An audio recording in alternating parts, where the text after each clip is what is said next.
नमो भगवते वासुदेवाय। ओम नमो भगवते वासुदेवाय। नारायणं नमस्कृत्य नरं चैव नरोत्तमं देवीं सरस्वतीं व्यासं ततो जयमुदीरयेत्।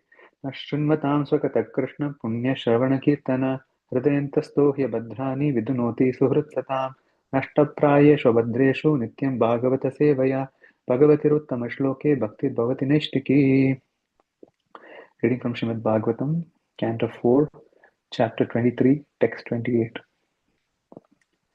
सवञ्चितो बतात्मदृक् कृच्छ्रेण महता भुवि लब्ध्वापवर्ग्यां मानुष्यं विषयेषु विसज्जते।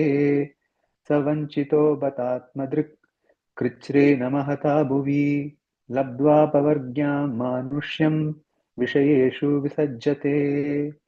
सवञ्चितो बतात्मदृक् कृच्छ्रेण महता भुवि लब्ध्वापवर्ग्यां मानुष्यं विषयेषु विसज्जते.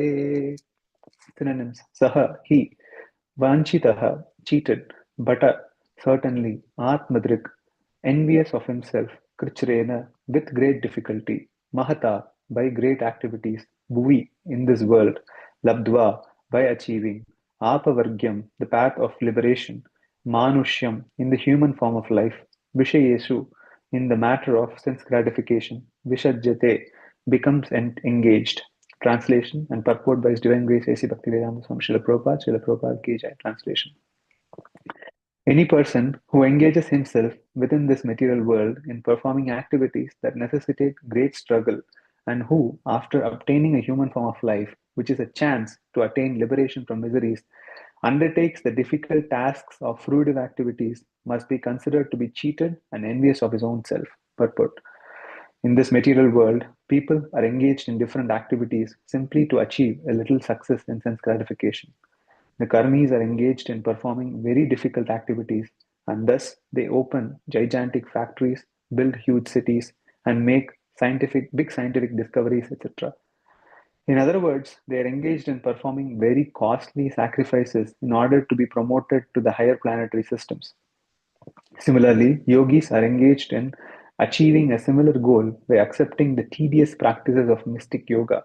Jnanis are engaged in philosophical speculation in order to gain release from the clutches of the material nature. In these ways, everyone is engaged in performing very difficult tasks simply for gratification of the senses. All of these are considered to be engaged in sense gratificatory activities, Vishaya, because they all demand some facility for material existence. Actually, the results of such activities are temporary, as Krishna himself proclaims in the Bhagavad Gita 7:23, Antavantu phalam tesham. The fruits of those who worship the demigods are limited and temporary. Thus, the fruits of activities of the yogis, karmis, jnanis are ephemeral. Moreover, Krishna says, Tad bhavati alpamedasam.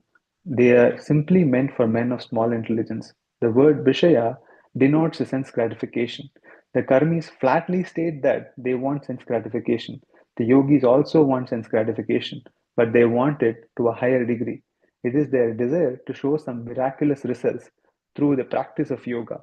Thus, they strive very hard to achieve success in becoming smaller than the smallest, or greater than the greatest, or in creating a planet like Earth, or as scientists by inventing so many wonderful machines.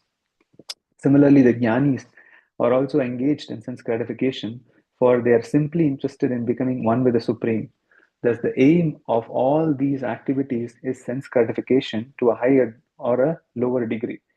The bhaktas, however, are not interested in sense gratificatory practices. They are simply satisfied to get an opportunity to serve the Lord. Although they are satisfied in any condition, there is nothing they cannot obtain because they are purely engaged in the service of the Lord. The wives of the demigods condemn the performers of sense gratificatory activities as vanchita, cheated. Those who are engaged those so engaged are actually killing themselves. Atmaha, as stated in Srimad Bhagavatam 11:20-17. Hridehamadyam sulabam sudurlabam plavam sukalpam gurukarnadaram mayanukulena nabasavitiritam puman bhavabdim nataretsa atmaha. When one wants to cross a large ocean, he requires a strong boat. It is said that this human form of life is a good boat by which one can cross the ocean of nations. In the human form of life, one can obtain the guidance of a good navigator, the spiritual master. One also gets a favorable wind by the mercy of Krishna. And that wind is the instruction of Krishna. The human body is the boat. The instructions of Lord Krishna are the favorable winds. And the spiritual master is the navigator. The spiritual master knows well how to adjust the sails to catch the winds favorably and steer the boat to its destination. If, however, one does not take advantage of this opportunity, one wastes the human form of life. Wasting time and life in this way is same as committing suicide.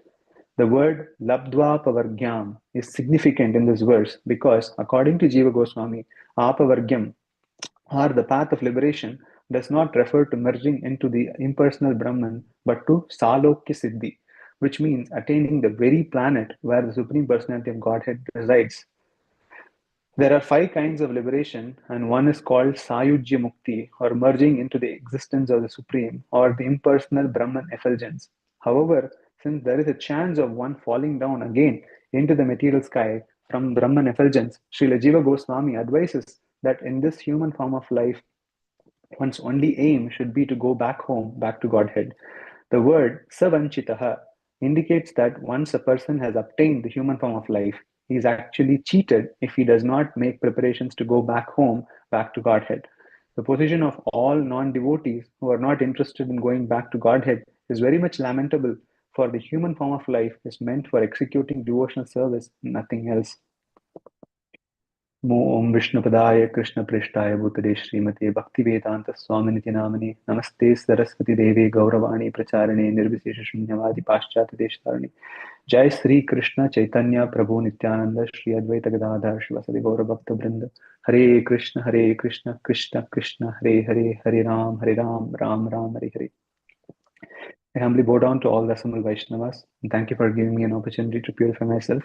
So we'll get started with this verse. So this verse occurs in the fourth canto, 23rd chapter, text 28, and it is in connection where Prithu Maharaj has actually left this world, and following him, Mother Archie, she's also planning to go back to Prithu Maharaj, and to commemorate that wonderful incident, the denizens of heaven, especially here it's mentioned that Amara ladies, so which is the ladies who are from the heaven, and they are talking about the glory of Archie, and they are saying they actually glorified Mother Archie, how glorified she is because she is taking to the path of devotional service, and how she is following her husband, and they are actually in the process they are saying that the most abominable thing to do after having gotten the human form of birth is to engage ourselves in fruitive activities, and they're actually condemning that, and they're even going on to say that such a person is called Atmaha. The word Atma has multiple meanings in Sanskrit, and one of the meanings is self, and Ha is to kill. And they're calling the person who are interested in not interested in self-realization as Atmaha, and in this verse they're calling them as Vanchita. Vanchita means cheated. So somebody gets cheated when they know what needs to be done, but they're going against that, so which means they're cheating themselves. That's the message which has been conveyed here.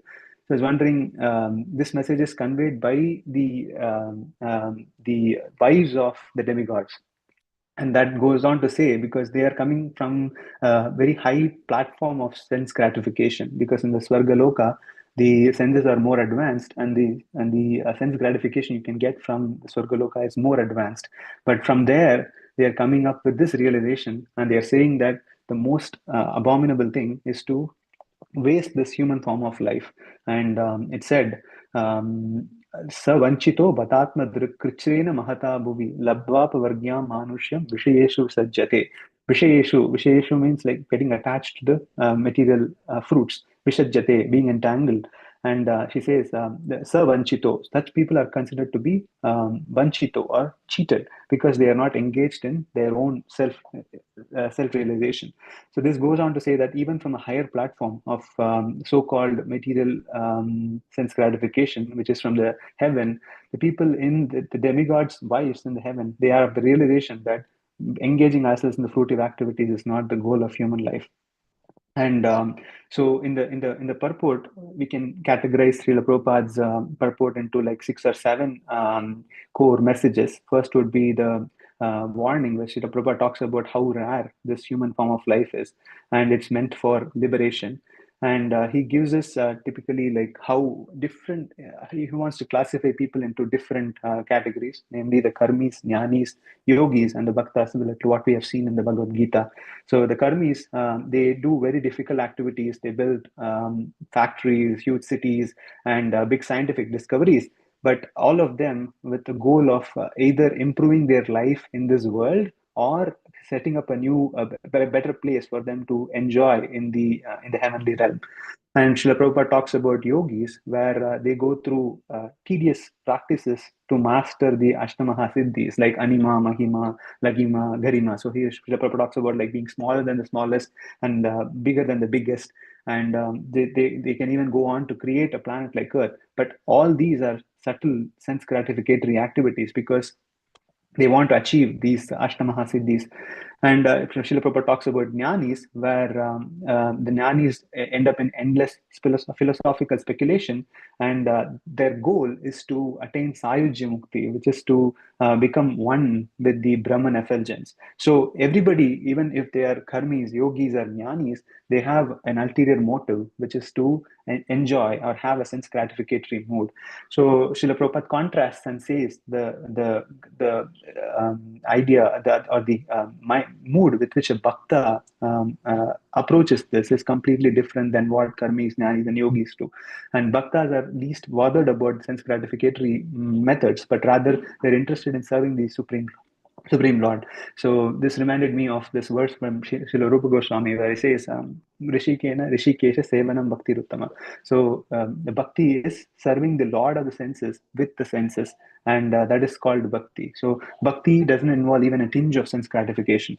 So coming back to the core message of this particular purport, Srila Prabhupada is actually talking about how this human form of life is very rare, and how the denizens of the heaven, the wives of the demigods, they're saying that this particular human form of life is very difficult to achieve, and wasting it to enjoy material fruits is not the right use of this human form of life. And such people who do that are considered vanchita or cheated. So this reminded me of a couple of beautiful verses from Srimad Bhagavatam. And the first verse is the Rishabhadeva instructing his sons. He says, Rishabhadeva is none other than Supreme Personality of Godhead himself, and he is instructing his 100 sons like how one should take to this human form of life. He says, Nayam deho deha bhajam loke kashtan kaman arhate vidbujam ye तपो दिव्यं पुत्रकायेन सत्त्वं शुद्ध्येद्यस्मात् ब्रह्मसौख्यं त्वनन्तम्. Says, शुद्ध्येद्यस्मात् ब्रह्मसौख्यं त्वनन्तम्. नायं देहो देहभाजान् लोके. So people of this world are getting this body, and this body is not supposed to just go through so much uh, pressure. Kashtan kaman arhate, not worth so much effort, which is with bujam ye. So this is available even for stool eaters. Similarly, the cows, the pigs, and the hogs, which can eat the stool, they also have access to sense gratification.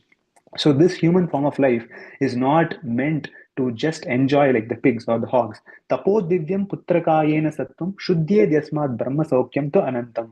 He says tapo divyam. So this human, what is the purpose of the human form of life? He says that the purpose of the human form of life is to do tapo divyam, to do tapa. Tapa is austerity and penances. And putraka, O sons, the goal of the human form of life is to do penances, so that one will be able to reach the Supreme Personality of Godhead. Shuddhyet yasmat brahma saukyam tu anantam. By performing the penances and austerities for the Supreme Personality of Godhead, one gets purified. Shuddhye, yasma, Brahma Saukyam to Anantam. And because of that, one attains unending spiritual happiness. So that's one verse which Rishabhadeva gives a very gross, a very grave explanation to us in terms of how one should approach this human form of life and not just be entangled in like getting fruitive activities from this human form of life. And another verse which Srila Prabhupada quotes here in this purport, which is from 11:20:17, Srila Prabhupada says, quotes this verse, and the verse reads, Dridehamadyam sulabam sudurlabam plavam sukalpam guru karnadaram Mayanukulena navasavitiritam puman bhavabdim nataretsa atmaha. It says, Dradeham adyam sulabam sudurlabam. This human form of life is not very easily attained. Sulabam, sudurlabam. Durlabam is difficult. Sudurlabam is extremely difficult. We have seen this in the Bhagavad Gita where Krishna says, Manushyanam sahasreshu kaschit bahunam janmanam ante. So this human form is not very easy. And in this human form, it's like a rare boat. Plavam, sukalpam, guru karnadaram. So the plavam means a boat. And this human form of life is like a boat. And the spiritual master is the captain, Guru Karnadharam. And Mayanukulena Nabasavitiritam. And the favorable breeze is the Shastras or the words of the Supreme Personality of Godhead in terms of Bhagavad Gita, Bhagavatam. All these are like the favorable breeze which can guide the soul in the right direction. And one who fails to cross the ocean of birth will, with all these Puman Bhavadim Natare Sa Atmaha, even with all these conditions, all these favorable situations which have been organized for this person, if one does not take to the process of self realization and improve his chances, is considered to be Atmaha. Atmaha is somebody who is considered to be a killer of the soul.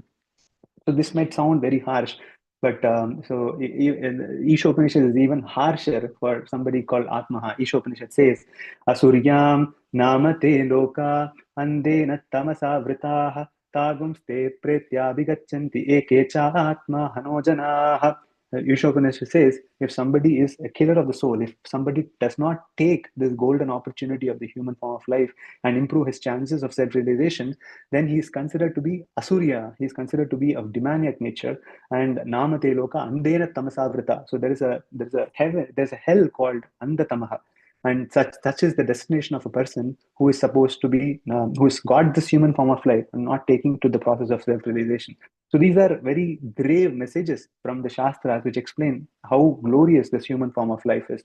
Um, another important word which Srila Prabhupada emphasizes here, and he quotes how Jiva Goswami mentions, labdva apavargyam. So this verse, labdva apavargyam, is very significant. And it says apavargyam typically means something which is beyond this world, which constitutes self-realization. And Jiva Goswami says that is Salokya Siddhi, which is one gets to be in the same loka as the Supreme Personality of Godhead. So I was listening to one of the verses by Srila Prabhupada. This is actually in first canto, second chapter, ninth verse. And Srila Prabhupada explains, he gives a very beautiful meaning for this word, apavargyam. So in Sanskrit, you have different consonants, like you have ka varga, ta varga, tha varga, pa varga. And here, pa varga is pa, fa, ba, bha, ma. So there are five verses like that. And Srila Prabhupada says that what does this five verses mean? So pa is parishrama. Parishrama means engaging oneself in very hard grinding labor. And fa is fena, where the foam appears from overstraining. And bha is vyartartha, or futility or bafflement. So we do a lot of efforts, but all of them end up being futile. And bha is bhaya. Bhaya means constantly being in fear of anxiety. And ma is mrityu, which is inevitable death. So this is the pavarga. Pavarga is full of very difficult efforts and ultimately death. So what is apavarga in Sanskrit? If you add an in between, it becomes negation. So apavarga is negation of all these, which is getting us liberation from this material world. So this is Srila Prabhupada's beautiful explanation of this word apavarga. So here Srila Prabhupada quotes Jiva Goswami where he says apavargyam actually means not impersonal realization, but actually being in the same loka as the Supreme Personality of Godhead, and that is Salokya Siddhi. So there are 5 types of Siddhi which Srila Prabhupada mentions here. Sayujya Mukti, which is attaching oneself with the impersonal, and then Sayujya Mukti, Sarupya Mukti, having the same form as the Supreme Personality of Godhead. Salokya Mukti, which is being in the same planet as the Supreme Personality of Godhead. Samipya is having all the opulences similar to the Supreme Personality of Godhead, and Sarshti is being personally being able to serve the Supreme Personality of God. So these are like five different muktis which are explained in the Nectar of Devotion by Srila Rupa Goswami. So given this, what do we conclude? We conclude that the purport here talks about the very glorious human birth which we have taken, and the goal of the human birth is not to engage ourselves more and more in fruitive activities, going after the satisfaction of the senses. Rather, the goal of the human form of life is to place ourselves in a position where we can perform bhakti and be able to serve the Supreme Personality of Godhead. So that is the goal of the goal of the human form of life. And anybody who doesn't understand this goal and entangles himself in the material conception is considered to be vanchita, according to this verse, which is to be cheated, and also is called an atmaha, or committing suicide, because he is not doing things for his own self satisfaction. So those are some of the points I could gather on this topic. So thank you so much.